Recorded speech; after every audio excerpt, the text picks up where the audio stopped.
everything is in seed in English to pronounce it in whatever language we have. Like Shalom, we have the SH, but about Steph Curry, they be like, Stephen Curry, and they'll keep on speaking. Name don't change, so what the hell Jesus is yeah, come on, go ahead. I'm not done. That was it. Joel 2:32. It shall come to pass that whosoever shall call on the name of the Lord shall be delivered. For in Mount Zion and in Jerusalem shall be deliverance. If you look up the word Lord, since you got the blue letter, and that's what they don't do. Yeah, that Lord in caps. And that's what they don't do. Yeah, that Lord in caps. Yeah. Go ahead. That word Lord in all. This is Psalms. This is Psalms 44:5. It says, "Through thee we will push down our enemies. Through thy name we will tread them under that rise up against us." Through that name, if you call on Jesus, nobody's ever been delivered. Even as the elder brought that up. Through the name of the Heavenly Father, we've been delivered every time. Yeah, what about a guy in a jail cell? He repents to Jesus for all of his sins. The bars don't suddenly just open up for him. You know? Yeah. They don't even get him protection half the damn time. You know what I'm saying? That's true. Fucking Muslims in fucking jail right now. Right, exactly. Same thing with Allah. He's safe. Yeah, all our ancestors was calling on Jesus for hundreds of years. That nigga never showed up. Ever. He never showed up. He never took us off those trees. You know, he didn't stop us from getting tarred and stung by bees, dragged by Ford F-150s, you know, and Lariats. Nah, that nigga, he never showed up. He said that nigga never showed up. He never appeared.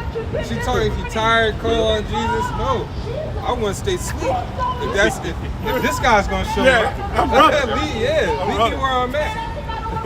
You know, on the slave ship, they had a ship called Jesus. Yeah, the good ship Jesus. And they had, all the ships was named after burdens.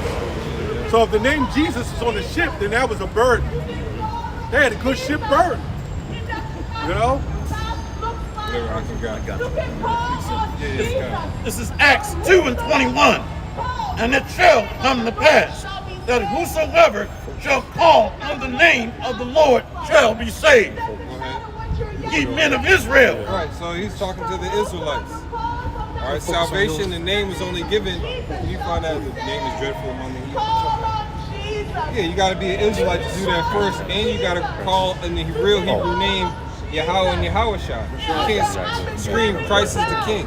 You got everybody coming up under the burden of the fringes.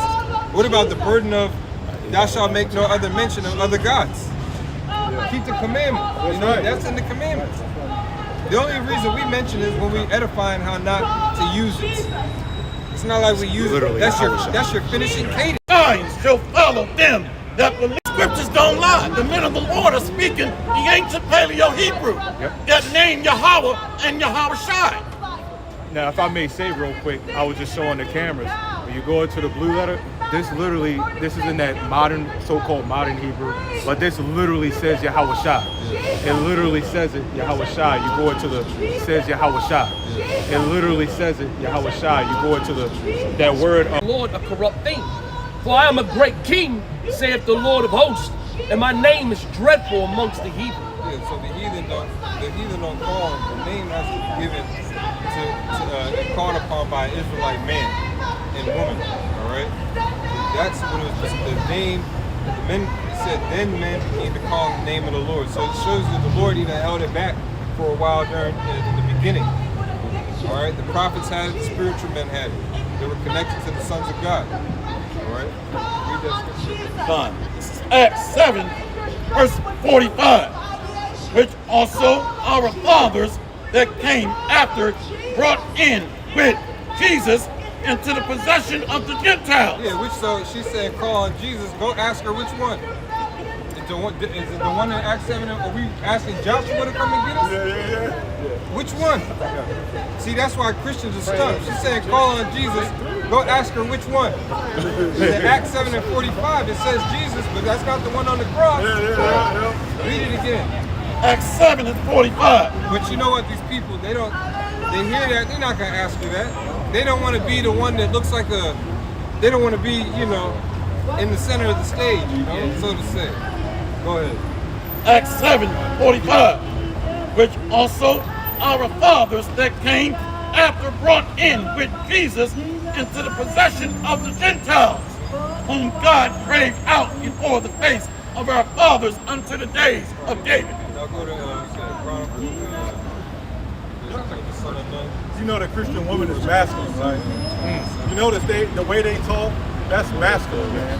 Yes. The men are feminine, the women are masculine. And the white man got her ass out there yelling Jesus. I hear an accent, different tribes is fucked up, man. West African, West Indian tribes, Oh, they the Haitian, West African boy, they the worst. they're worse. Go ahead. Proverbs 30:4 says, "Who hath ascended up into heaven, or descended? Who hath gathered the wind in his fist? Who hath bound the waters in a garment? Who hath established all the ends of the earth? What is his name, and what is his son's name? If thou canst tell." Yeah, so that's in Proverbs? Yeah, why is that written there in Proverbs?